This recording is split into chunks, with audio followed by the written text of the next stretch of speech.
This chapter discusses states and nations, and we must be alert from the start that in historical texts, these terms carry the imprint of their origins in the 19th century.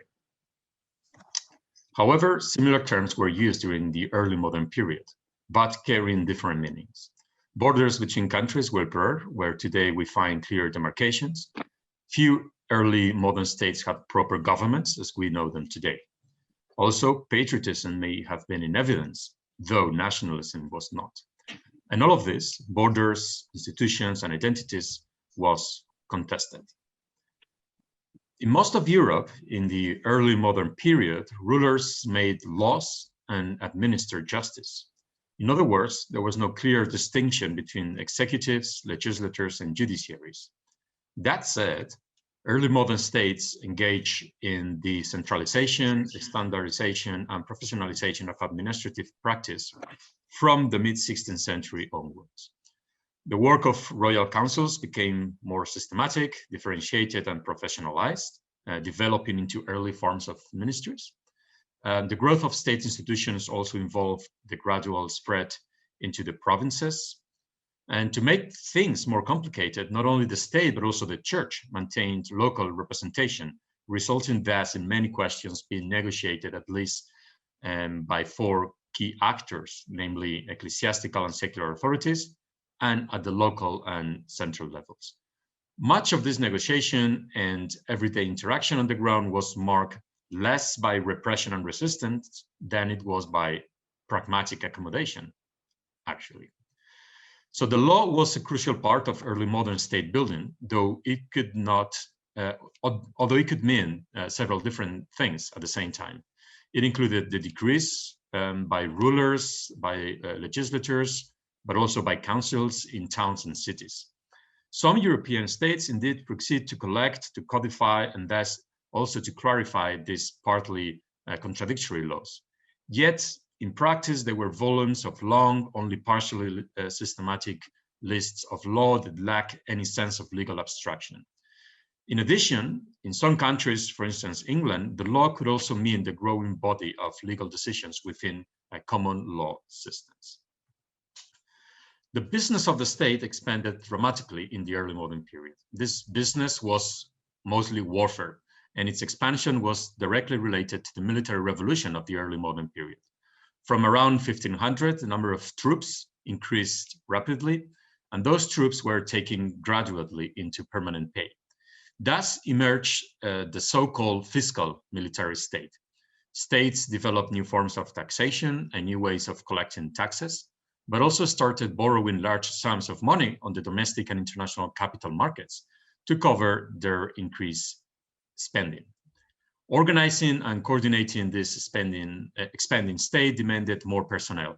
Traditionally, most of the state's business had been done by men who were not employed by the state itself, an arrangement that in fact continued even while the number of state's employees was rising.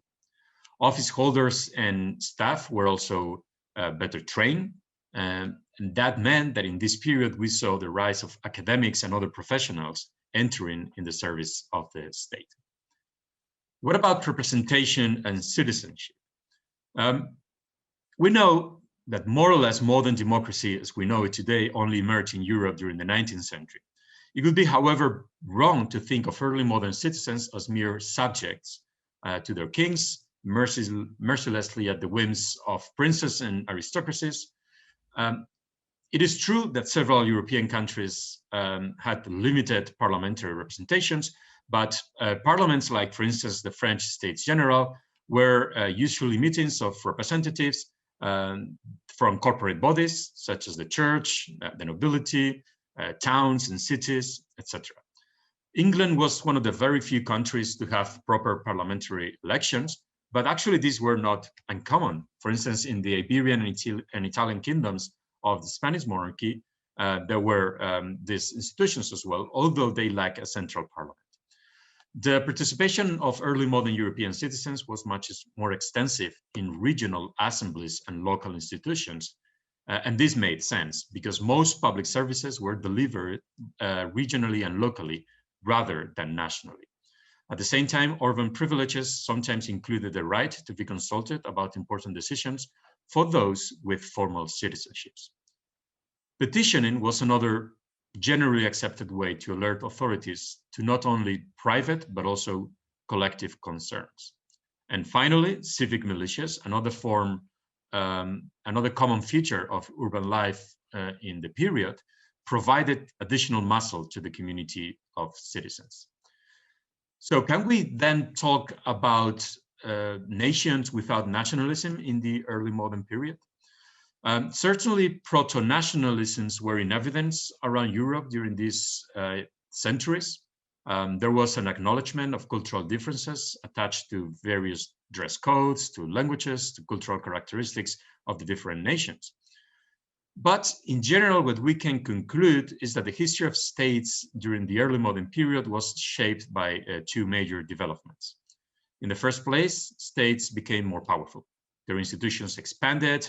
They had more money to spend, more personnel, mainly soldiers, in 1800 than they did in 1500. Secondly, the number of independent states declined as smaller units were absorbed by their neighbors or decided to collaborate in voluntary unions. In the process, states became more concerned about their identity, which they frame around the concept of nationhood. These developments reached their apogee in the 19th century, but they were already underway during the previous centuries. However, we must also remember that these processes took different shapes in different regions of Europe, and their pace, their rhythm could be equally different. In conclusion, there was no single unique European path to state and nationhood, rather many paths. The 19th century saw the consecration of the nation state as a model for political and territorial organization in Europe. It emerged out of long-term structural developments, commonly known as nation and state building processes. But the question is, what came first in historical terms, the nation or the state? In other words, were state structures built around already existing nations? Or to the contrary, are national identities the products of actions taken by state institutions in order to win the loyalty of the citizens that inhabit a given territory? This is a very difficult question to which scholars have given different answers. The period of transition known as the Age of Revolution is a crucial moment.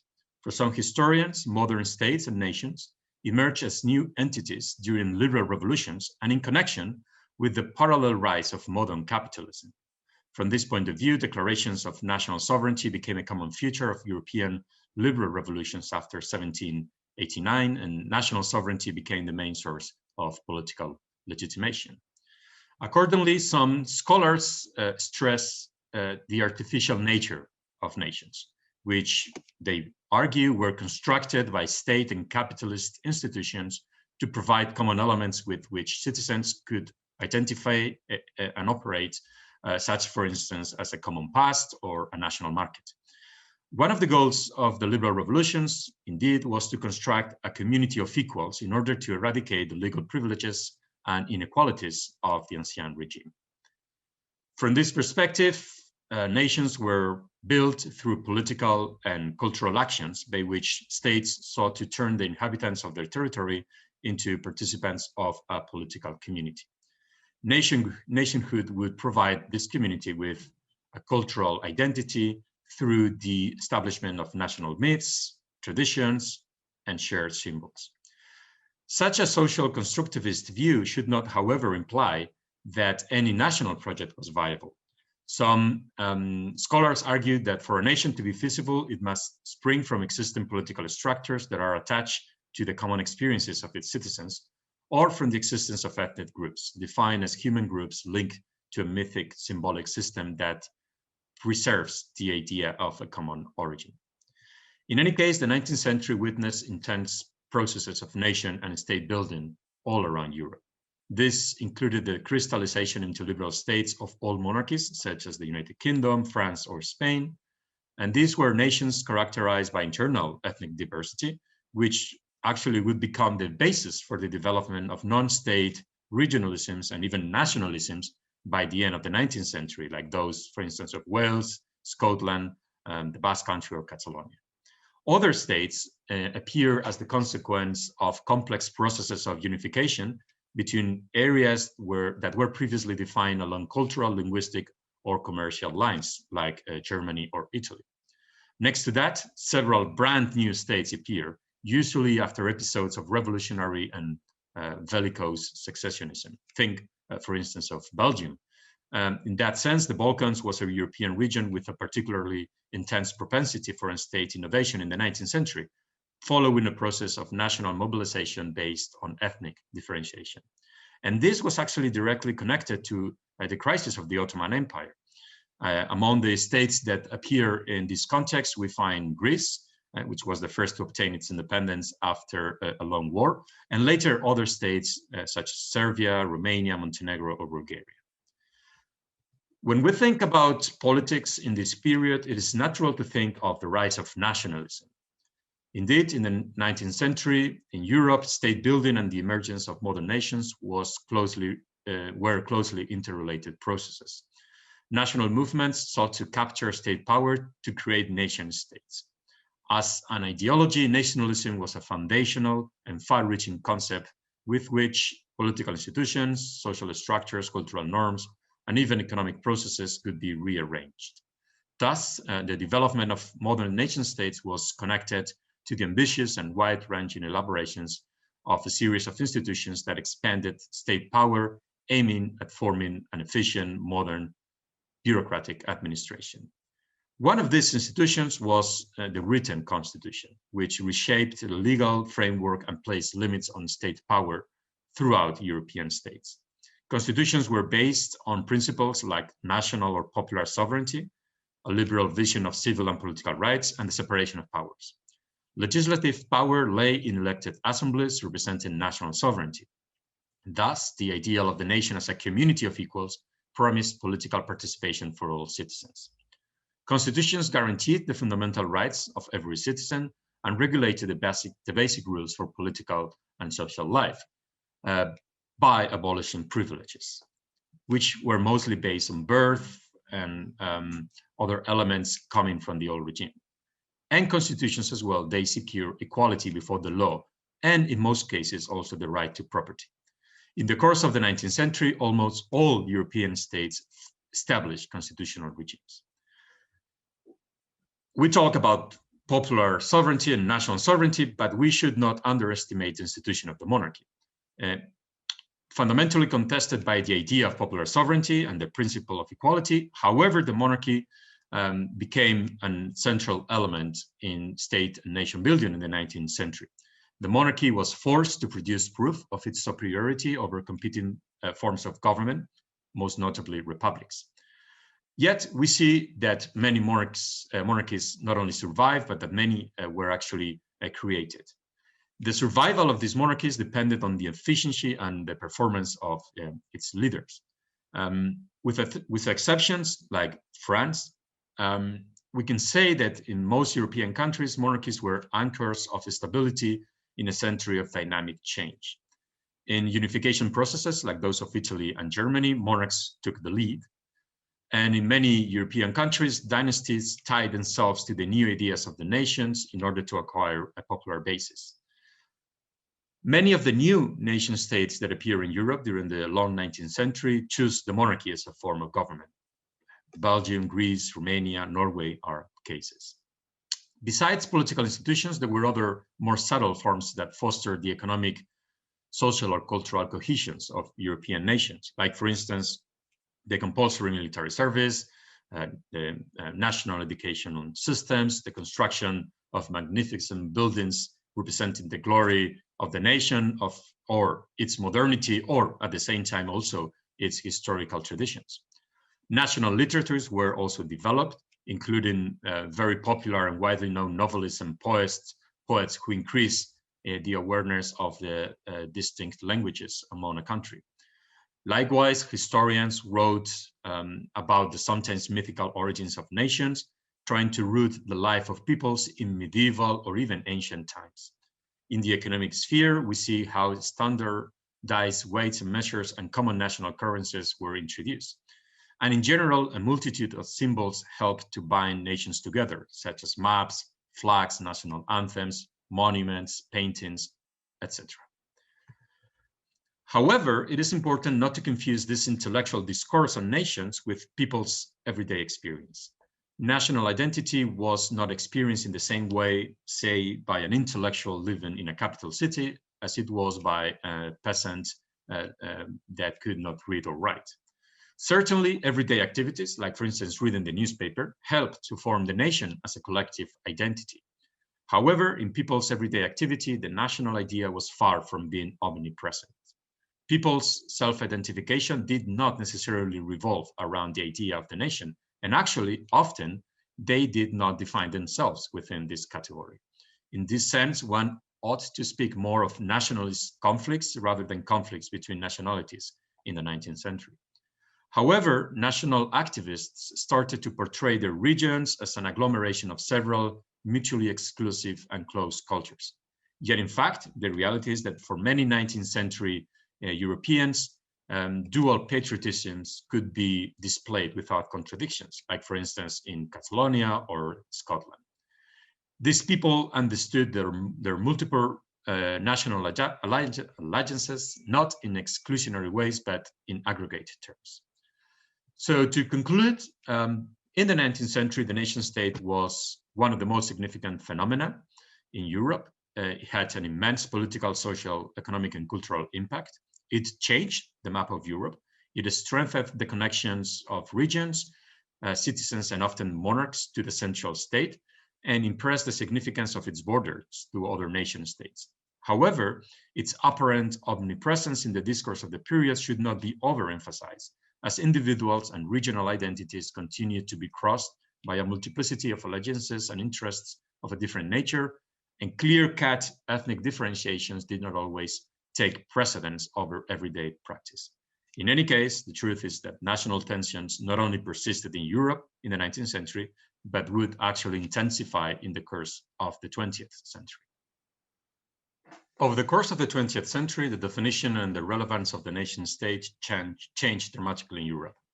However, while the devastation of the First World War and the Second World War, as well as the tensions of the Cold War and the process of European integration did much to challenge the autonomy of the nation state, it remained the norm in international politics. At the same time, the development of the welfare state after 1945 introduced new ideas of citizenship. As we have seen, in many ways, the nation state was an invention of the long 19th century. And by the start of the 20th, the nation state was a mainstream political reality. The notion that every nation was entitled to its own politically autonomous geographical territory had become the main driving force of European politics. Nationalists all around the continent reinforced their demands for their own nation states.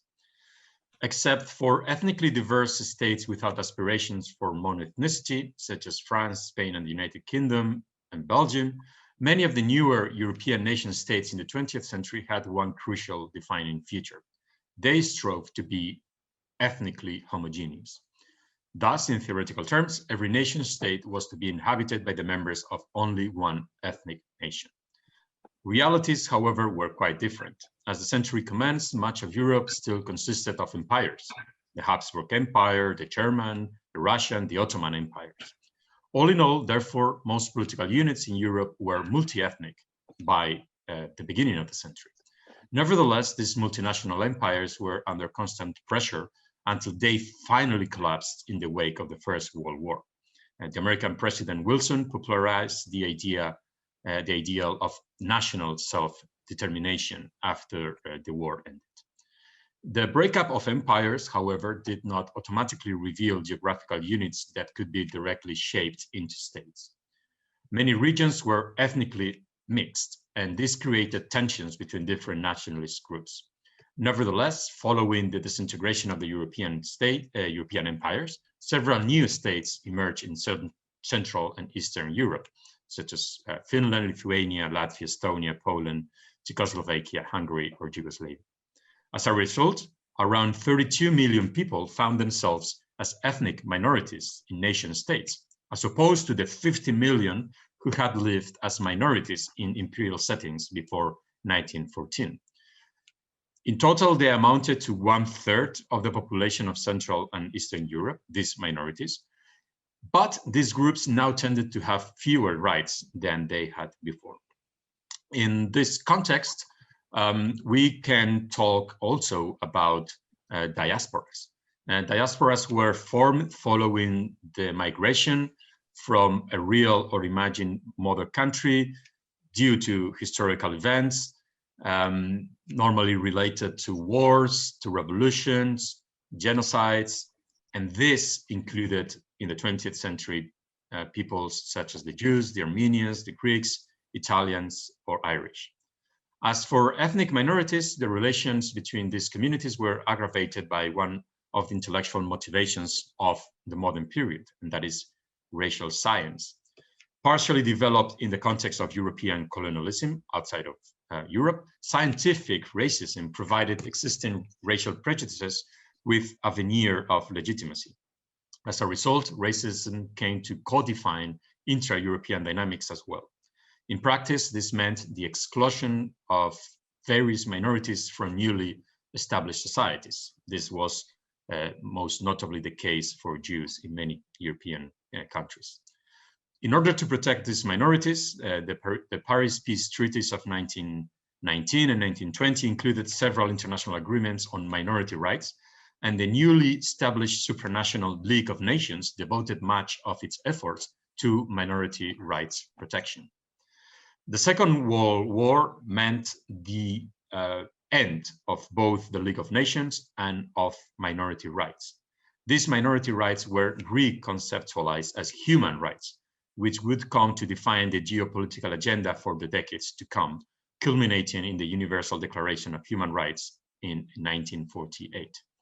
Despite the momentous significance of this declaration, the shift from minority rights to human rights also meant the end of the protection for groups that define themselves beyond the strict confines of the nation state.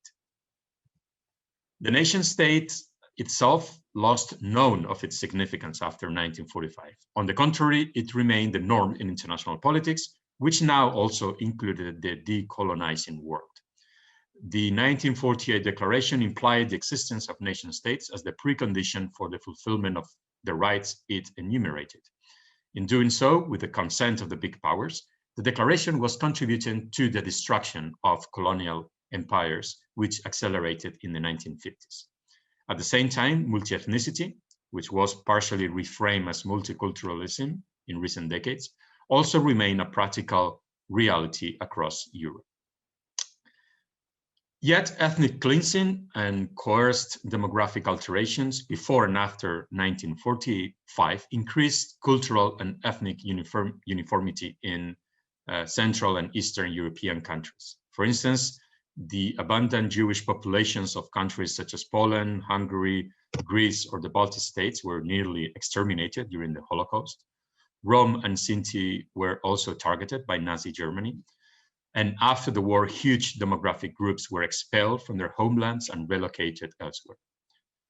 However, all these massive demographic changes did not lead to perfectly homogeneous communities. There are still minorities in most European countries, including new minorities arriving from Africa, Asia, or Latin America.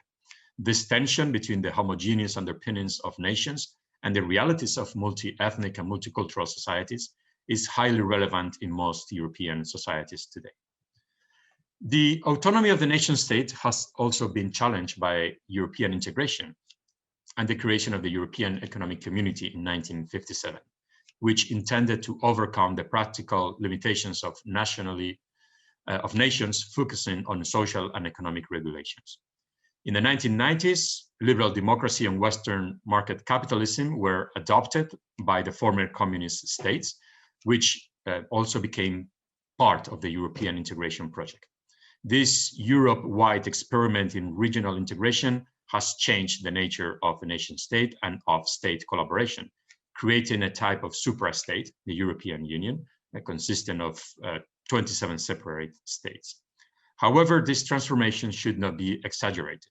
Nation states have prevailed as basic political units in Europe, despite the efforts to limit individual state sovereignty in favor of the supranational institutions of the European Union. Let's now look into the process of state building in Europe during the Cold War. Changes in the international system after the Second World War changed the dynamics of the state building processes. The liberation of East and Central Europe by the Soviet Red Army led to the expansion of the Soviet-style socialist model in this part of the continent. The Soviets imposed the adoption of a political and economic system based on nationalization, the elimination of private property, collectivization, censorship and repression, and the persecution of political opponents, and also restrictions on movement. But at the same time, the Soviet model also offers social security, free healthcare, free education, full employment, which was an attractive alternative to liberal market capitalism. Social equality and the construction of a collective identity weakened the concept of the nation state in favor of socialist internationalism. Despite attempts at supranational economic and military integration under Soviet supremacy in the form of the Council for Mutual Economic Assistance or the Warsaw Pact, the Soviets were ultimately forced to tolerate the existence of de facto nation states amongst their satellites. Unlike in the East, the post-war reconstruction of Europe's West, South, and North was characterized by continuity rather than by revolutionary change. In these states, liberation from fascism restored a model of democracy based on tradition, continuity, and modernity.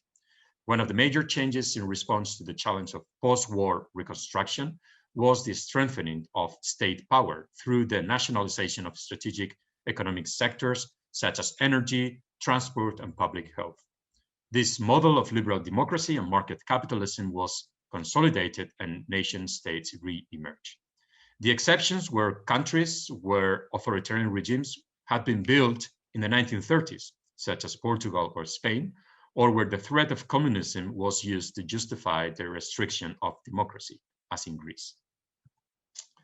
Let's look now at two of the most important elements of state in the 20th century, which are citizenship and the emergence of a new model of the state, which is the welfare state. Citizenship is a key concept in modern Western political thought and became one of its most conspicuous elements in this period. The success of the nation-state formula implied that the nation, as a community based on formal equality among its members, was now the cornerstone of political organization. Democratization and the value it put on citizenship rights was not an immediate consequence of the new conditions. However, these developments were challenged, for instance, by the consolidation of the USSR, but also by the rise of fascism, which radicalized nationalism whilst denying most rights to citizens and excluding different minorities from the nation. Thus, in the course of the 20th century, new rights were acquired mostly as a consequence of pressure from below, which forced states to grant civil, political, social, and economic rights to growing portions of the population, developing a more ample and full citizenship under this new concept of the welfare state. This type of state, which reached its first and most advanced forms in the United Kingdom and Sweden, introduced as a general principle that the state should finance a growing bundle of social services, such as health, education, social insurances, in order to protect all citizens and promote basic equality among them. The welfare state's progressive narrative, however, was not only limited to the West. The communist regimes interpreted it in the light of Marxist Leninist ideology and the subordination of individual rights to collective endeavors. The new social movements that started to appear, especially in the 1960s and after, questioned, however, this model of inclusiveness as defined by citizenship structures. It was influenced in Europe, these social movements were influenced by the American Civil Rights Movement, which condemned the fact that Black Americans in the US were excluded from full citizenship status. And these debates made their way also to Europe. For instance, feminists criticized the gender-neutral presentation of citizenship, when in reality its full exercise was only granted to men. Gay and lesbian movements rejected their own legal and social exclusions. In the Eastern blocs, dissidents attempted to put human rights on the public agenda of communist societies. And in general, we can see how a contradictory trend emerged as a result of all these forces. On the one hand, rights and political recognition were extended to various groups in various societies. But on the other hand, these developments provoke a neoconservative reaction that rejected the very notion of socio-economic rights, criticizing the welfare state for supposedly transforming citizens into overly dependent subjects. So, to conclude, the disappearance of nationalism and the nation state had been predicted in the 1990s, but it is now certain that this will not happen, and we can actually observe opposite trends. Today, we are seeing a radical revision of neoliberal doctrines about the state, which could foreshadow a new kind of state building. In the age of globalization, the nation state is an alternative for many Europeans to experience their own national or ethnic identities. Some varieties of ethno-nationalism are still present in European political life. And another phenomenon that is certain is that certain peoples are stepping out of the nation-state framework to try to define their national identity in the name of a reborn European regionalism.